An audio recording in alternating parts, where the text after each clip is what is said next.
Estamos aqui novamente com Otto Thomas, falando um pouco sobre ministério, família, e agora vai falar um pouco sobre santidade pra gente.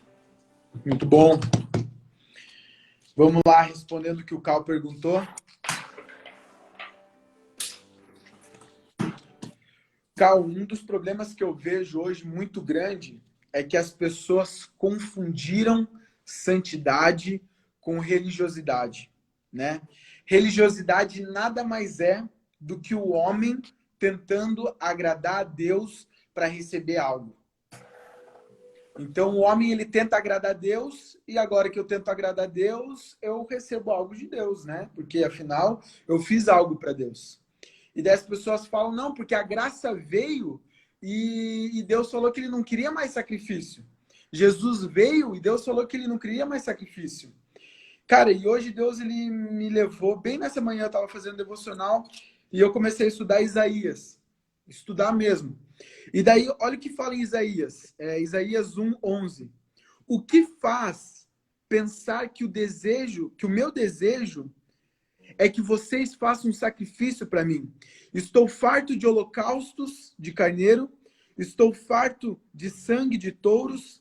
E daí ele continua dizendo assim: parem de trazer ofertas inúteis e incenso que me traz náusea. Cara, Deus, desde o Antigo Testamento, ele fala que ele não quer o sacrifício. Ele falou, por que vocês acham que eu quero sacrifício? Por que vocês acham que eu quero oferta? Essa tua oferta me dá náusea. Essa tua oferta me dá enjoo. Por quê? Porque você está tentando me agradar, mas você está tentando me agradar sem uma essência no teu coração. Você está querendo me agradar da boca para fora. Você nem sabe o porquê você quer me agradar. E daí Deus, ele manda Jesus. Você quer um motivo para me trazer uma oferta? Você quer um motivo para fazer alguma coisa para mim? Cara, eu vou te dar um motivo. Porque Deus amou o mundo de tal maneira que Deus, ele sacrificou antes de te pedir um sacrifício. Deus, ele sacrificou no Éden para que você pudesse ter algo lá na frente. E daí o que me deixa revoltado, Cal, é que as pessoas começaram a confundir religiosidade com santidade. Cara, a santidade, a palavra de Deus diz que sem santidade o mundo não vai ver Deus. Santidade é para o meu irmão entender na minha vida que um Deus existe. Santidade é quando eu amo tanto o próximo que eu me torno santo. Só que as pessoas acham que não existe mais um caminho de santidade. Por quê? Porque Deus, ele já me fez santo. Só que eu sou santo e eu caminho em santidade.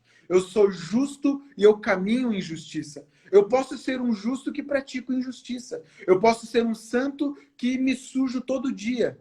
Só que as pessoas, daí é o que eu falei lá, né? Fazer a santidade se tornar legal de novo. Make holiness cool again. Faça que a santidade se torne algo divertido novamente. E as pessoas, elas acham que agora santidade é eu querer fazer algo para agradar a Deus. Mas não, santidade é eu entender aquilo que Deus fez por mim. E é isso que as pessoas esqueceram. E daí essa semana eu estava conversando com um grande líder religioso na nossa atualidade, e eu falei para ele bem assim, a gente falando sobre graça, eu falei, as pessoas não entenderam que existe uma graça santificadora, uma graça que não compactua mais com os pecados, uma graça que não compactua mais com a imoralidade sexual, uma graça que não compactua mais com a pornografia, uma graça que não compactua mais com esses pecados. E as pessoas, daí o que me injuria, Cal, é que os jovens, eles acham que sabem tudo. E, cara, durante muito tempo eu achei que eu tinha ouvido uma mega pregação um dia e agora eu levo essa pregação pro resto da minha vida. Agora essa pregação vai ditar os meus próximos 10 anos. Mas não é isso. Eles acham que agora que eu ouvi essa pregação eu sou santo. Agora que eu ouvi essa pregação eu posso pecar. Agora que eu ouvi essa pregação eu não preciso mais caminhar em santidade. Mas eles esqueceram que Deus, ele não está querendo tua santidade. Deus não está querendo o teu sacrifício. Deus, ele não está querendo isso. Deus, ele está querendo a tua essência de novo. Porque é a nossa essência que gera o incenso. Porque o incenso, ele só exala a essência do que tem dentro dele. Se você quer ser um incenso, se você quer exalar coisas boas, cara, é simples, né? Você quer conhecer uma pessoa, passa 10 dias com ela. Uma hora ou outra ela vai externalizar o que ela tem dentro Isso. dela. E a nossa É, geração, ela só está externalizando o que tem dentro dela. Usando palavras vazias, muitas vezes. Palavras que eles não entenderam. De um pastor que sabia o que estava falando. Para simplesmente se apoiar naquilo ali e fazer aquilo ali a muleta do pecado deles. Então, hoje, cara, eu com certeza amo, com certeza a graça, mas as pessoas que não entenderam a graça e vivem uma vida de libertinagem, é melhor que elas voltem para a lei. isso aí. E o que, que mais te impactou? O que, que você observou anos atrás que te levou para crer nessa santidade? Você conviveu com pessoas, você teve influências, como é que foi isso? Algo te inspirou a isso? O que, que você pontuaria? Minha adolescência ela foi pontuada de vários mentores, vários e vários mentores. Se eu ficar citando aqui, tem mais de 10 pessoas que me inspiraram mesmo. Desde pessoas de perto, casais de perto, até pessoas de longe, né? Então, na minha adolescência, eu ia em retiros, e nos retiros eu começava a ouvir sobre casamento, eu começava a ouvir sobre formação, eu começava a ouvir sobre vários assuntos. E daí eu olhava para os meus pastores exemplo também. E eu comecei a olhar aquilo ali, eu comecei a entender muitas coisas, assim, cara. Eu comecei a ver, cara, essas pessoas me inspiram. Mas eu te digo que hoje, dentro do meu casamento, quem mais me inspira é o meu pai e minha mãe. Cara, porque o meu pai e minha mãe, dentro de casa, por mais que muitas vezes eles fechassem o pau, cara, eles chegavam no final e eles falavam assim, cara, a gente se ama. Por mais que muitas vezes, cara, só para você ter uma ideia, o meu pai fechou a maior churrascaria dele porque ele não quis molhar a mão dos caras. Os caras estavam pedindo, acho que 17 mil reais para a churrascaria continuar aberta. Meu pai falou bem assim, ei, se Deus me deu, cara, Deus ele vai dar de novo. E se isso eu conseguir, porque, entre aspas, o diabo me deu, na época ele usava essa expressão, cara, Deus ele vai me dar algo novo. Então eu comecei a ver no caráter dos meus pais a importância de eu, cara, não sonegar, eu não me vender. Cara, não é porque eu quero que a minha churrascaria, o meu estabelecimento continue aberto, que eu vou lá e vou dar uma propina para eles. Não é porque eu quero que o meu casamento seja o melhor, que eu não vou sentar com a minha esposa, falar duro com ela, ela vai falar duro comigo, sabe? Então, as pessoas, elas perderam muito senso hoje em dia e elas ficaram muito dodói, ficaram muito ai, não me toque. E hoje em dia é fácil terminar um casamento, hoje em dia é fácil eu sonegar, hoje em dia é fácil eu dar propina, hoje em dia é fácil eu adulterar, hoje em dia virou muito fácil tudo isso. Então as pessoas que me incentivaram foram pessoas de perto, sabe? Pessoas cara, às vezes casaram virgem e se separaram, mas pessoas que casaram virgem e continuaram, essas pessoas me inspiram. Não é pelo que a pessoa fez ou deixou de fazer, mas é pelo que a pessoa literalmente é. Porque é o que você falou esses dias, né? Cara, tem pessoas que elas vivem um teatro e esse teatro uma hora ou outra vai acabar, né? Mas se essas pessoas elas estão firmadas na palavra, cara, eu sempre busquei me rodear de pessoas que me inspiram, né? E na minha vida sempre tiveram pessoas que me inspiravam, e a partir do momento que aquela pessoa fazia alguma coisa que ela não me inspirava, continuava tratando ela igual, mas eu buscava uma nova pessoa que me inspirava, certo? Então, e hoje eu vejo que a minha geração, ela se inspira nas pessoas erradas. Elas se inspiram em pessoas famosas que têm milhões de seguidores. Elas se inspiram em pessoas que postam uma vida maravilhosa. Cara, se você for ler meus textos de casamento e relacionamento, você vai ver que o que é um real casamento cristão, sabe? Não esconder que existe algumas dificuldades, mas você não esconder que as vitórias que você tem é porque o teu casamento te ajudou, te levou até lá, sabe? Então, os padrões foram invertidos, os padrões foram deturpados, e isso fez com que uma geração inteira fosse por água abaixo. Por quê? Porque os ideais e as influências delas estavam erradas tanto quanto elas achavam que elas estavam certas. É interessante isso, né? Você acabou de dizer que tudo que você se tornou foi a santidade que você viu em alguém, né? Santidade de Deus foi vista em alguém por você e você se modelou, você se inspirou. Então, na verdade, a santidade não vem de um discurso ou de uma inteligência de uma pregação que o cara senta e fala, ah, agora entendi, agora eu sou santo. Não, é impossível, né? Na verdade, você precisa ver lá na ação. Porque, na verdade, é essa santidade invertida que a tua geração está olhando para a rede social nos famosos. Eles estão modelando uma santidade terrena, que é a vida fitness, a vida traveling, a vida do networking. E, na verdade, é tudo vazio. Né? A gente sabe que tudo que o dinheiro compra é muito barato perto daquilo que a gente tem de valor. Né? Hoje a gente tem algo de valor que quem tem dinheiro não consegue ter. Isso aí. Né? Você consegue casar com uma mulher linda, fitness, maravilhosa, gostosa, mas você não consegue comprar a fidelidade para pôr de dentro dela. Essa mulher não vai ser só tua. Porque o que motivou ela a isso é justamente esse flerte geral, né? Ou tem as suas exceções, obviamente. Mas você pode ter, cara, o melhor carro do mundo, mas não necessariamente você ter as duas pernas funcionando, né? Então, as pessoas, elas estão realmente com os valores totalmente invertidos. E a gente precisa, de fato, inspirar uma geração à santidade novamente. Eu sou um proclamador de santidade desde a minha juventude, muito cedo. Eu sou um cara radicalmente santo. Tinha até o adesivo santidade. E com certeza eu colho o fruto numa geração inteira, né? Que são, já vejo filhos dos meus filhos usufruindo isso. Como é que você vê que essa santidade no teu namoro, no teu casamento hoje, ela frutifica no teu casamento? Quais são os impactos que você colhe hoje no teu casamento, que você olha para trás e fala, putz, valeu a pena ter feito assim? Cara, eu acredito que a santidade no meu casamento com a Gi, a gente pode pontuar desde a mãe da Giovana, ela falava bem assim para mim, ela falou, no dia que eu conheci ela, falou, eu sempre orei pelo marido da minha esposa, desde quando a Giovana era pequena.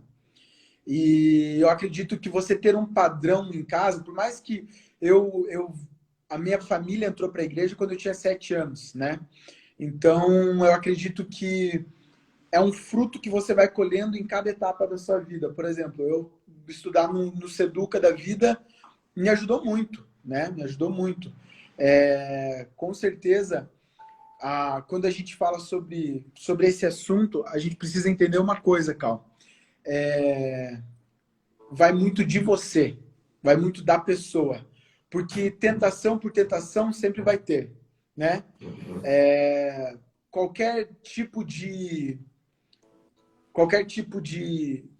coisa contrária que vai tentar contra a sua vida, é fato que isso vai vir, né? Você vai estar lá no carro, você vai estar... Mas eu acredito que enquanto você olhar para você, enquanto você tentar com as suas forças, nada você vai conseguir obter.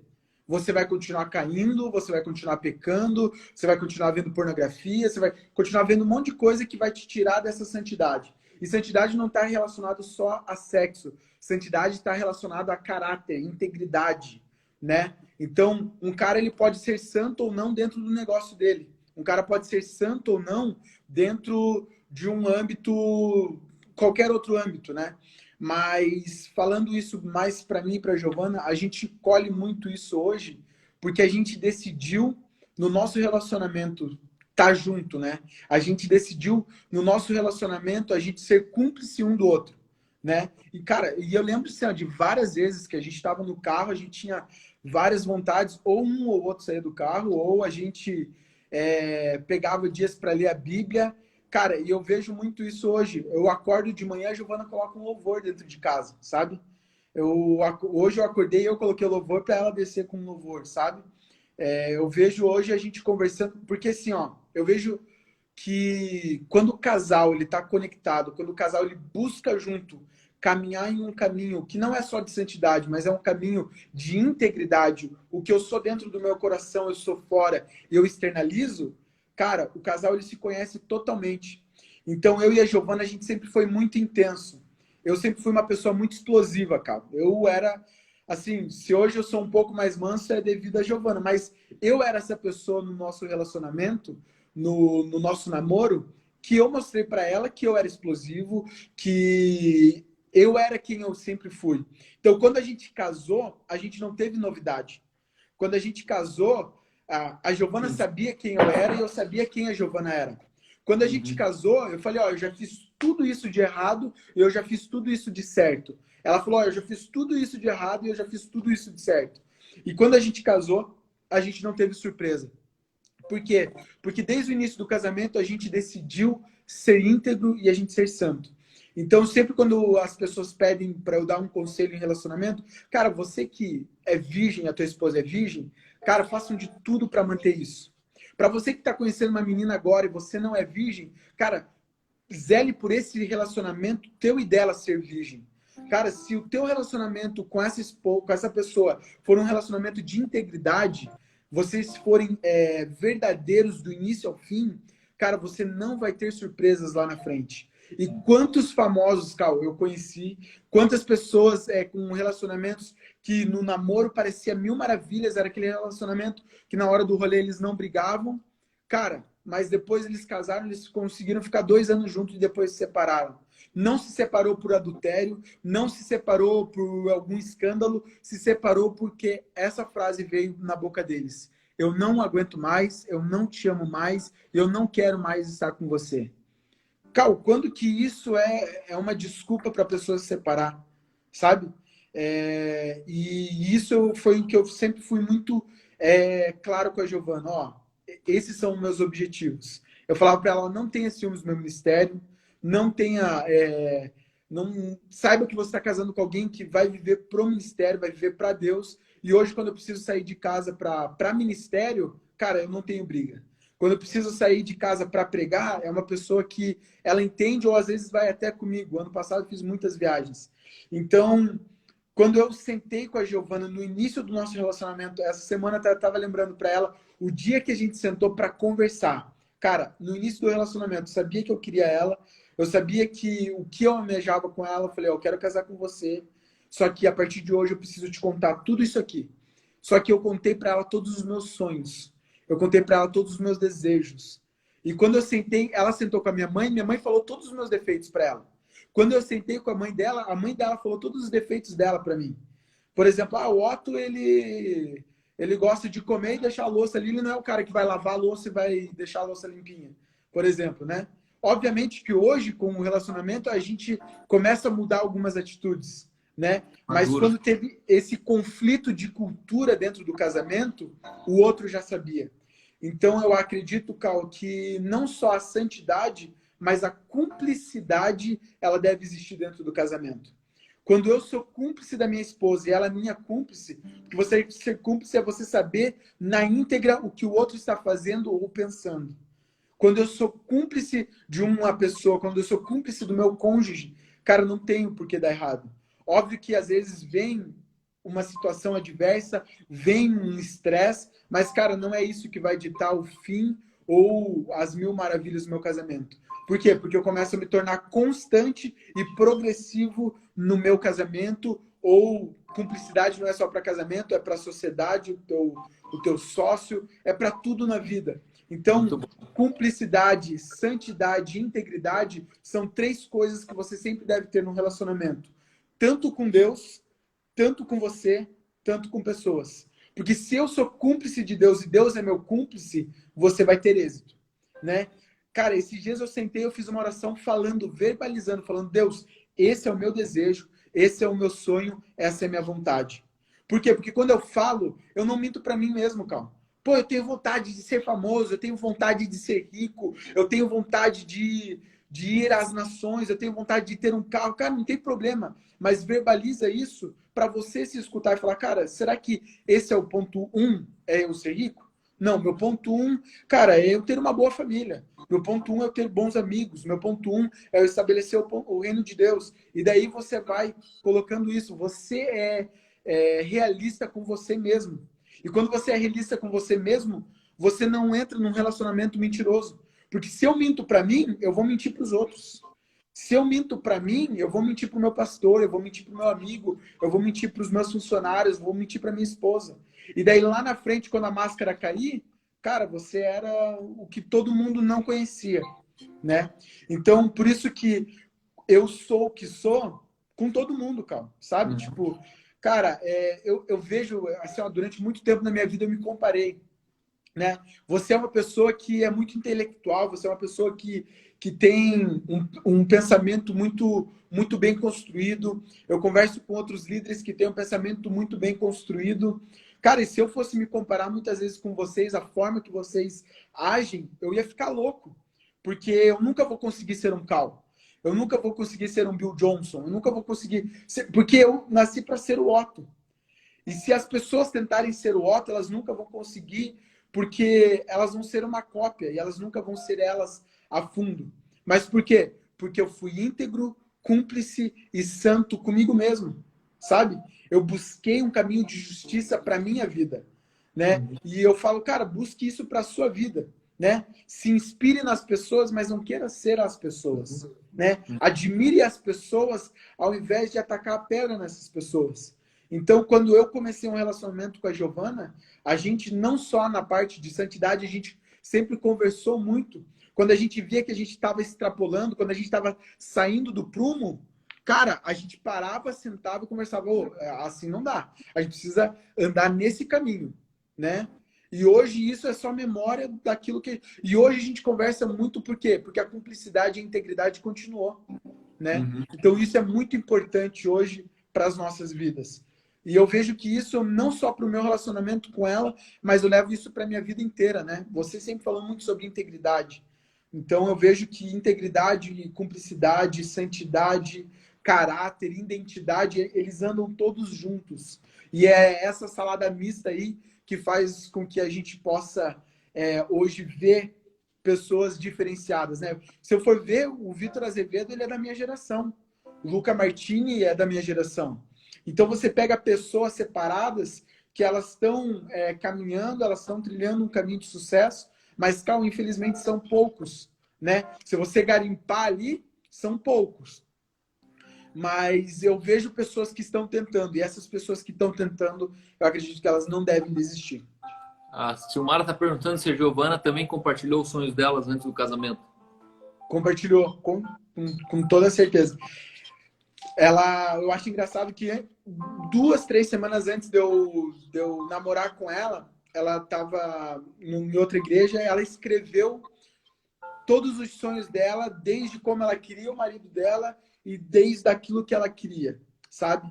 Então, uma coisa que a Giovana entende, e ela prega muito isso, a submissão é a mulher ter a missão dela dentro da missão do homem. Então, a mulher não deve deixar os sonhos dela morrer, mas ela deve realizar os sonhos dela juntamente da missão do homem. E o homem, do mesmo jeito, deve ajudar a mulher a conquistar os sonhos dela. Então, eu vejo a Giovana, o maior sonho da Gia era ser mãe, né? E hoje ela tem esse sonho de ser mãe. E se ela tiver um outro sonho de voltar a trabalhar ou continuar em casa, cara, não tem problema nenhum em falar, cara, vamos fazer isso juntos, sabe? Porque quando tá alinhado sonho e sentimento, cara, não tem problema nenhum. Muito Né? bom. Mas ela Qual é a compartilhou importância assim. de um gap year na vida de uma pessoa? Você fez um gap year e como é que foi essa experiência para você? Gap year, para quem não sabe, é um conceito de países de primeiro mundo, onde jovens, pessoas assim, antes de ingressarem mesmo numa carreira, eles tiram um tempo para si mesmo. Como é que foi esse impacto no que você faz hoje?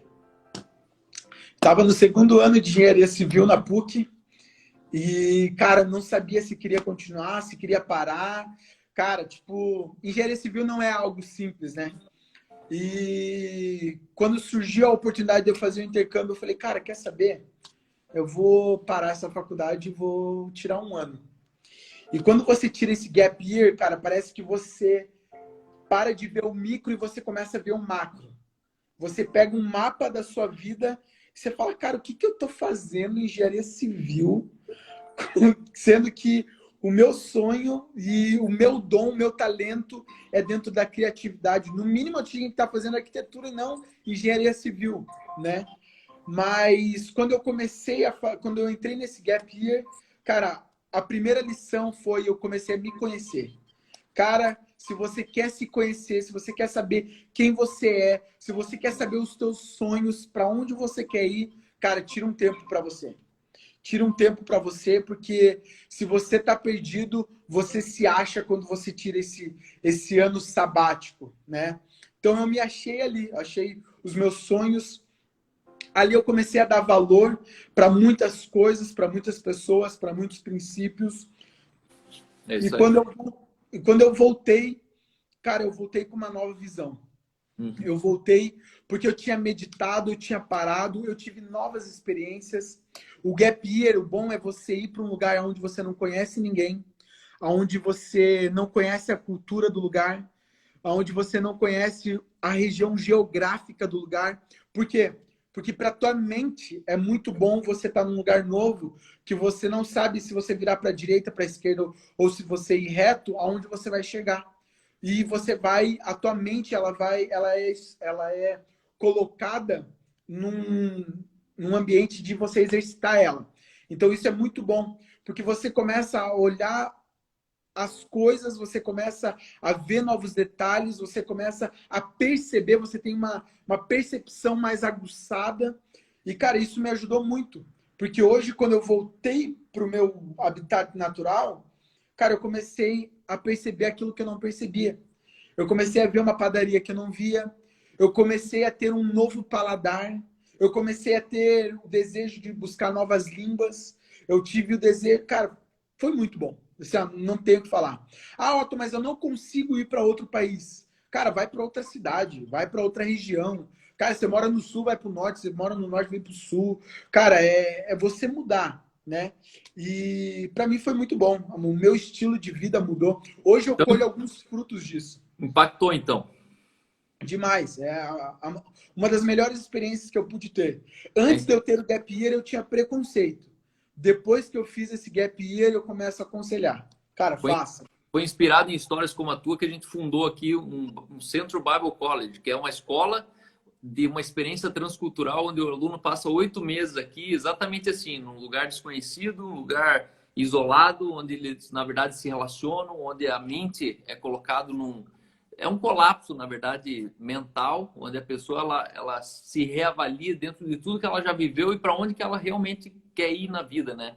Então, o pessoal aqui, se quiser conhecer mais, é Central Bible, de Bíblia em Inglês College, Central Bible College, e aí você vai ter no Instagram aí.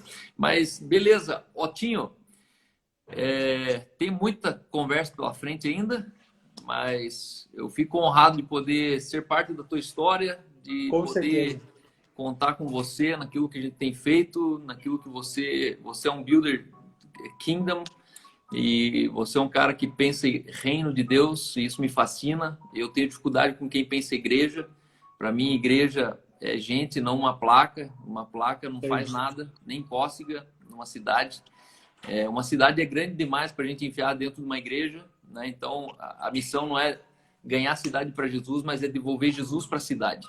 E eu agradeço que você faz isso com grande excelência. Você é um cara que as pessoas talvez não saibam o tamanho do teu prédio, da tua igreja, mas a cidade sabe o tamanho do toque que ela recebe a partir das Amém. tuas mãos, dos teus sonhos, das tuas visões. Queria que você deixasse aqui para a gente considerações finais, uma palavra para quem está assistindo a gente aqui, e no final a gente quer orar junto ainda. Amém, com certeza. A palavra de Deus diz em Filipenses que, primeiramente, a gente não deve se amoldar aos padrões desse mundo, e na sequência, depois ele fala que nós vamos brilhar como estrelas no universo. E quando eu entendi que a gente ia brilhar como estrelas no universo, era porque a gente tinha se abstido, a gente abriu mão de muitas coisas. Então, na minha carreira, na minha história, eu precisei abrir mão de muitas coisas para eu poder ver o brilho em outras coisas. Então, hoje, se você precisa abrir mão de algumas coisas na sua vida, não hesite.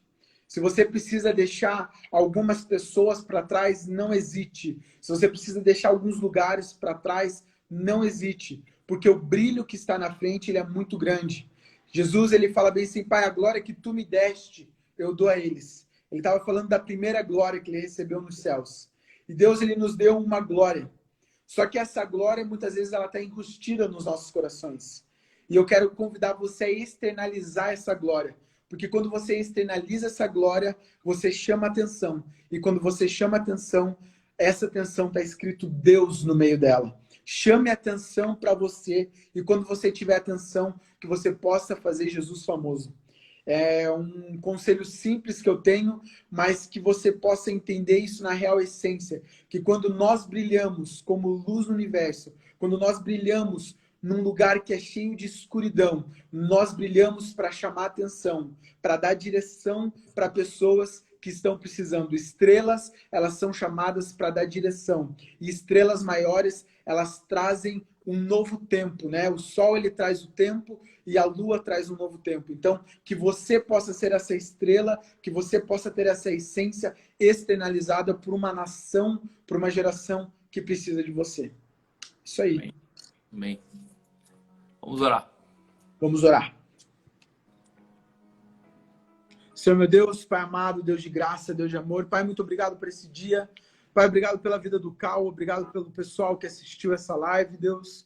Pai, que essas pessoas elas possam ter a certeza para aquilo que elas foram chamadas, que elas possam ter a certeza do propósito na qual elas estão firmadas. Pai, que elas possam ser elas mesmas, que elas possam se encontrar em Jesus, mas que elas possam expandir a igreja através do amor, da alegria, da paz e da sua justiça, Deus. Muito obrigado, Pai, pelas lives que o Cal tem feito, pelo amor que ele tem espalhado, pela visão que ele tem galgado. Obrigado, Pai, porque ele tem sido, Pai, uma voz que clama no deserto. Obrigado, Pai, porque as pessoas que estão aqui, elas têm sido edificadas dia após dia, Senhor. Pai, aquelas pessoas que precisam de uma resposta, que elas possam encontrar isso no Senhor. Pai, nós te agradecemos, te bendizemos, te louvamos, porque o Senhor é soberano hoje e para todo sempre. Amém. Amém. Pai, obrigado pela vida do Otto, Pai. Obrigado por tudo que o Senhor depositou no coração, na mente, no coração, no espírito dele, Pai. Deus, obrigado que a quem o Senhor quer ungir não depende de alguém, mas depende da tua boa ideia, Pai. Um dia o Senhor ungiu o Otto naquilo que ele tem feito. Obrigado pela autoridade que o Senhor coloca cada vez mais crescente nas palavras dele, nas decisões que ele toma. Deus, obrigado, Senhor, porque ele não se curva, Pai, diante de ofertas indecentes das trevas, Pai, que querem talvez tirar ele do foco, querem arrebatar o coração dele daquilo que é tão virtuoso, aquilo que é tão honroso, Pai, que vem desde trás dos espetos daquela churrascaria que eu estava lá, Pai. Deus, obrigado, Espírito Santo, porque o Senhor escolhe pessoas improváveis, o Senhor torna os simples em extraordinários, o Senhor usa aqueles que estão não somente disponíveis, mas aqueles que proclamam disposição para o Senhor. Amém. Não só aqueles que têm uma boa ideia de ajudar a Deus, mas aqueles que chegaram até Deus falando, eu cheguei aqui, eu larguei tudo, eu larguei as redes, eu larguei aquilo que podia me dar lucro para vir aqui e assumir aquilo que dá lucro para ti, Pai. Deus, obrigado que Jesus tem sido famoso aqui na minha cidade, Pai. Obrigado que teu Espírito tem avançado numa geração, sobre outra geração, sobre outra geração. Obrigado, Senhor, que a santidade que um dia inspirou minha casa, chegou até a casa do Otto. Obrigado, Senhor, porque nós temos essa santidade em comum, nós temos esse cristianismo radical em comum. Pai, obrigado porque isso é fruto de conexões e de muito tempo sendo investido junto, Pai. Eu oro para que os sonhos e visões do Otto se cumpram, Pai. Tudo aquilo que o Senhor tem nos favorecido aqui, Espírito Santo, nós queremos pedir uma porção dobrada na vida dele, Pai. Amém. Que ele desfrute daquilo que ele talvez nunca construiu, para que ele também construa aquilo que ele nunca tenha nenhuma expectativa de usufruir, porque não é para nós que nós construímos, mas é para o teu reino de justiça, alegria e paz. Obrigado, Espírito Santo. Amém. Em nome de Jesus. Amém. Amém. Isso aí. Valeu, Otto. Deus é contigo. Obrigado. Falamos, obrigado pela oportunidade, obrigado pela conversa. Estou esperando aquele convite do churrasquinho ainda aqui. Vamos fazer, vamos fazer. Então tá bom. Valeu. Valeu, abraço. Pessoal, obrigado pela constância, pela presença, aqueles que ficaram um pouquinho, aqueles que ficaram a mais, aqueles que estão até agora. Amanhã eu vou estar com o Jamal Júnior, ele é de São Paulo e ele vai estar falando com a gente sobre igreja, família, ministério. Esse papo de boteco que a gente está tendo aqui, que é sempre muito bom, é um papo que eu acredito que toca pessoas de diferentes formas e maneiras, pessoas com diferentes idades, pessoas com diferentes desafios. Um desafio é financeiro, outro desafio é matrimonial, outro desafio é relacional, outro desafio é ministerial. E o meu objetivo aqui, na verdade, é só inspirar você a se tornar uma pessoa tão boa que a sua cidade ela usufrua disso, que o seu bairro ele seja extremamente tocado por você ter sido uma pessoa melhorada na vida. Então, muito obrigado. Tenha uma quinta-feira plena. E tamo aí junto, tá bom? Um beijo.